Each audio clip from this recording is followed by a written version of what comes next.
Muraho neza, murakaza neza mu kiganiro cyacu dukunda Tinyuka Urashoboye kinyura kuri Daniz TV, mugezwaho na Leopold Shizibob. Uyu munsi turaganira ku nsanganyamatsiko igira iti ibintu 10 abantu bakunda cyane mu buzima bwa buri munsi. Ubuzima bwa muntu bushingiye ku rukundo, ibyifuzo n'ibyishimo bihora bimuzengurutse buri munsi. Nta muntu ubaho adakeneye kugira ibintu runaka byongera umunezero cyangwa bikamwongerera imbaraga mu buzima. Nubwo abantu batandukanye mu myizerere, mu muco, mu byo bakora n'aho bakomoka, hari ibintu bimwe abantu hafi ya bose bakunda cyane, ku buryo bihinduka igice kidashobora kwirengagizwa mu buzima bwa buri munsi. Uyu munsi rero tugiye kurebera hamwe ibyo bintu 10 abantu bakunda cyane mu buzima bwa buri munsi, turebe impamvu bikundwa, icyo bitanga ku buzima bwacu, n'uburyo twabyitwaramo neza kugira ngo bidufashe mu rugendo rwo gutsinda. Icya mbere, urukundo. Ikintu cya mbere abantu bose bakunda cyane mu buzima ni urukundo. Urukundo ni isoko y'ibyishimo, ni ikirungo cy'ubuzima. Umuntu wese akenera gukundwa no gukunda. Iyo umuntu akundwa yumva afite agaciro kandi atari wenyine. Urukundo rutanga imbaraga zidasanzwe, rutuma abantu bashobora kwihanganira ibigeragezo bikomeye.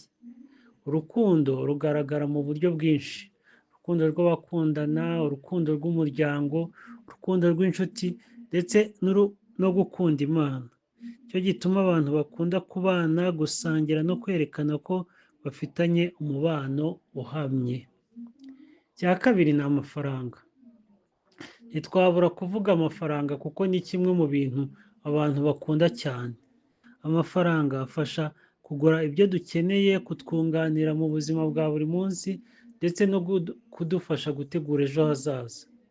Nubwo amafaranga atari yo soko y'ibyishimo byose, ni ikintu abantu bose baharanira kuko atanga uburyo bwo kugira ubuzima bwiza, gufasha imiryango, ndetse no kugira ijambo mu muryango mugari. Iyo abantu bayafite neza, bumva bafite umutekano kandi babasha kugera ku nzozi zabo. Icya gatatu ni umuryango. Abantu bose bakunda cyane umuryango.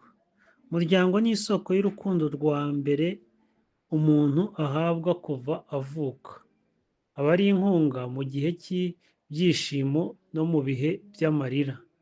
Umuryango ni isoko y'uburere, indangagaciro n'imfashanyigisho mu buzima. Nicyo gituma benshi bakunda kugaruka iwabo, gusura ababyeyi, gusabana n'abavandimwe. Umuryango ni inkingi itajegajega mu buzima bw'umuntu wese. Icya kane ni inshuti. Inshuti ni kimwe mu bintu abantu bakunda cyane mu buzima bwa buri munsi. Inshuti nziza iba iruhande rwawe igihe cyose, mu byishimo no mu mibabaro. Iyo umuntu afite inshuti z'ukuri, yumva afite agaciro kandi afite abo yiringira. Inshuti zifasha kugabanya agahinda, gutanga inama no kongera ibyishimo. Icya gatanu, ibyishimo n'ubusabane. Abantu bakunda ibyishimo n'ubusabane. Ntiwishimira kubaho mu bwigunge, ahubwo abantu bakunda gusangira n'abandi, kuryoherwa n'ibihe byiza, gusohoka, gukina, kuririmba no guseka. Ibyishimo ni nk'umuti w'umutima.